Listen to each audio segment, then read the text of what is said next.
Prambors Radio. Belum nyampe suratnya, aku bilang gitu. Aduh,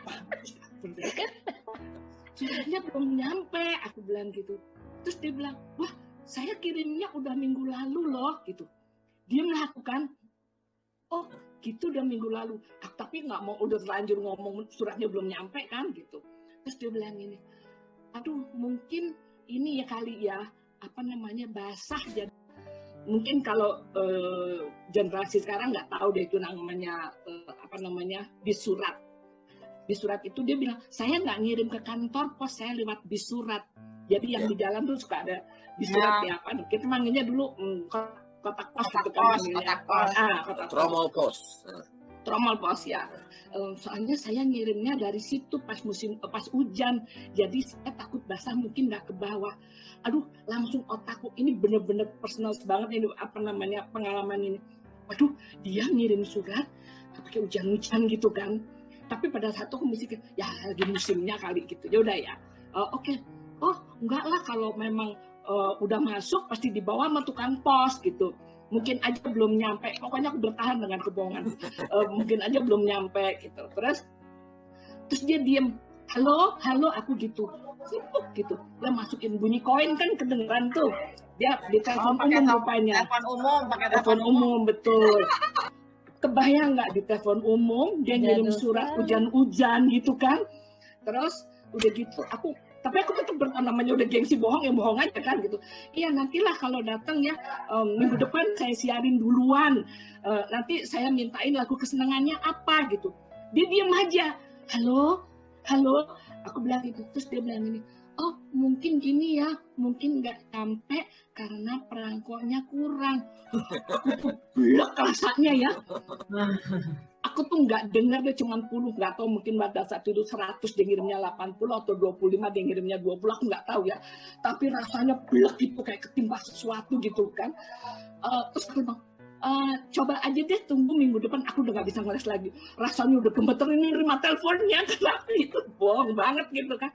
Nah pokoknya minggu depan maunya lagu apa, aku hibur-hibur aja gitu kan.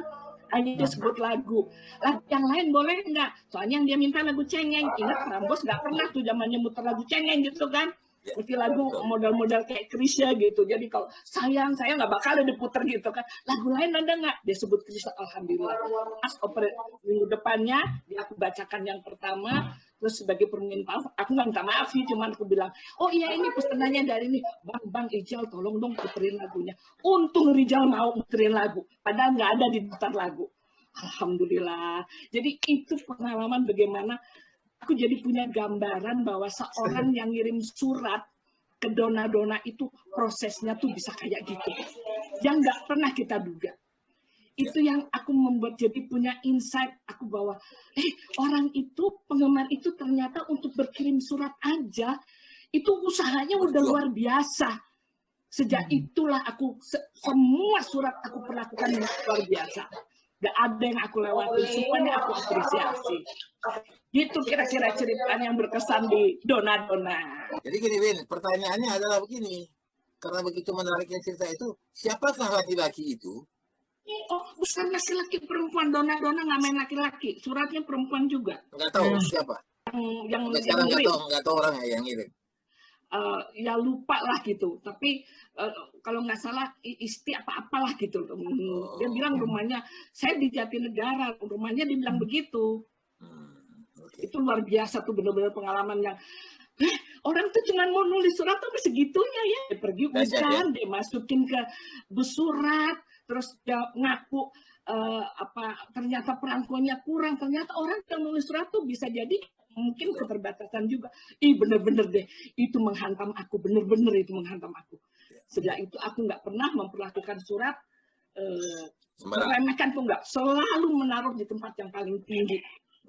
Itu pelajaran luar biasa. Jadi itu satu pelajaran juga bahwa kadang-kadang kita tidak tahu betapa populernya kita. Nah, dan kita harus tetap humble walaupun kita populer.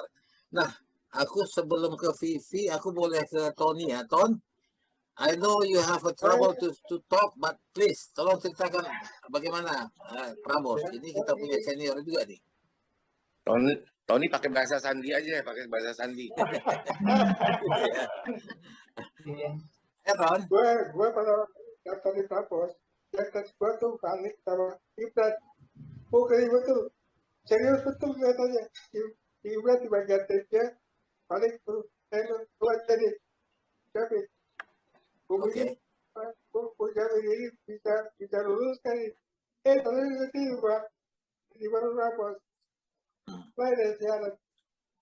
Iya.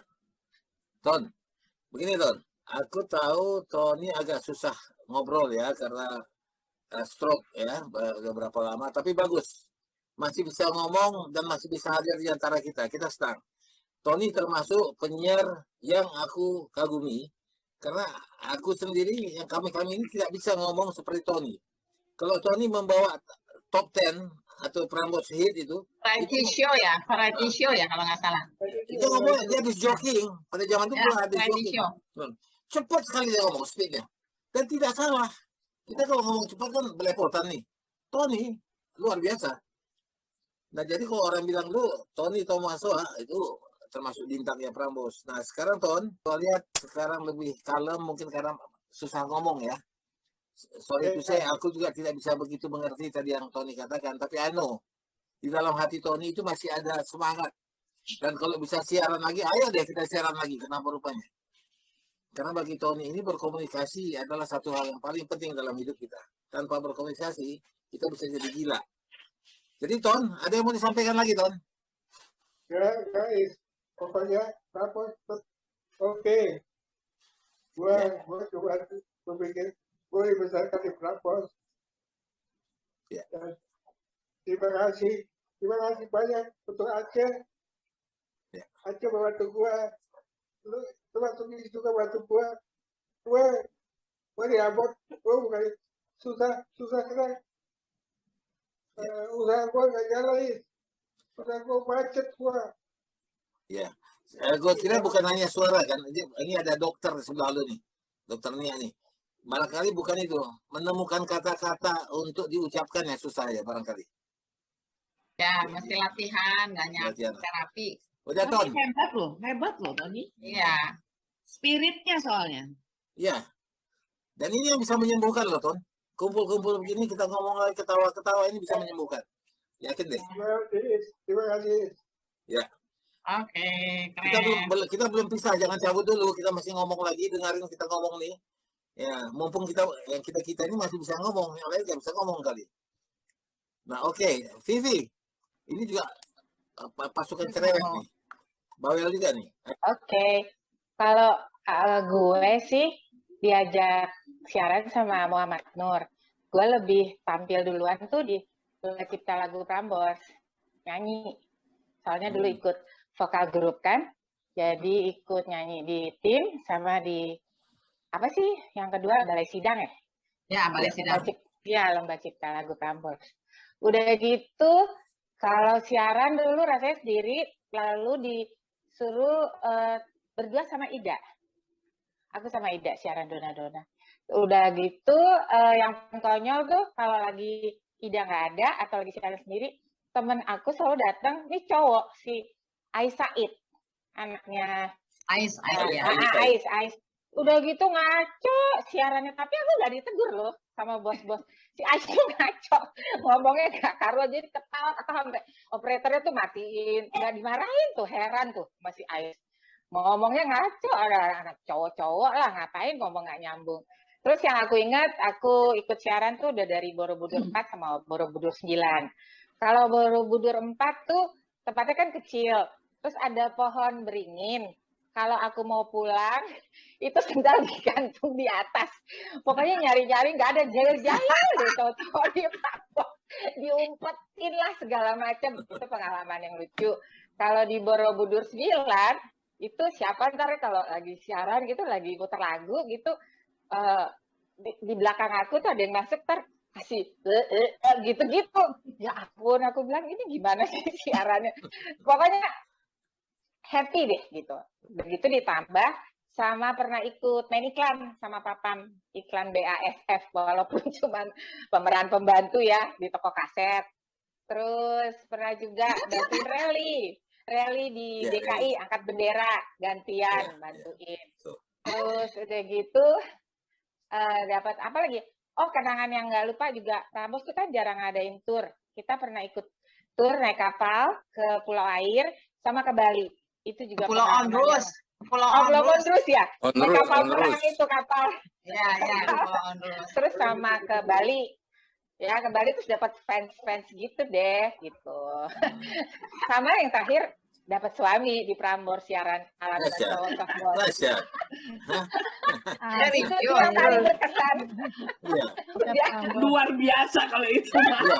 Barangkali dia Enggak, kita Bonus semua nyambung gede loh kalau banget. dia udah ditungguin pakai hardtop kan. Iya. Itu di depan udah ditungguin, begitu selesai Itu juga udah pulang. dijailin tuh kerjanya Ya. Vivi nggak ada, kalau dijemput Vivi nggak ada. Iya. Kacau deh. Atau enggak kalau Vivi udah dijemput, itu Marwan, Sis, Iya, semua. nggak ada. Vivi Bilang nggak ada. dirangkul-rangkul. Iya tuh. Marwan sama Sis. Aduh, hancur deh. Kacau. Vi, itu namanya siaran bonus suami. Tapi kayaknya cuma Vivi Mobilnya deh. hardtop bener kan? Mobilnya hardtop kan? Iya. Bener. Kayaknya Vivi yang berhasil dari kita semua. Kita nggak pernah. Iya. Kita meritnya sama orang lain. Nggak ada yang pernah dengar. Kalau aku Iya. Vivi dapat suaminya karena penggemarnya Vivi di Prambors, baru tahu gua. Iya. Itu terima kasih sama ini loh, almarhum Boni. Dia yang ngajarin. Boni, jadi dia ketemu sama Boni, nyamperin Boni, terus Boni dengerin aku pulang kali siaran. Itu aja, dia sih nggak pernah dengerin Dona.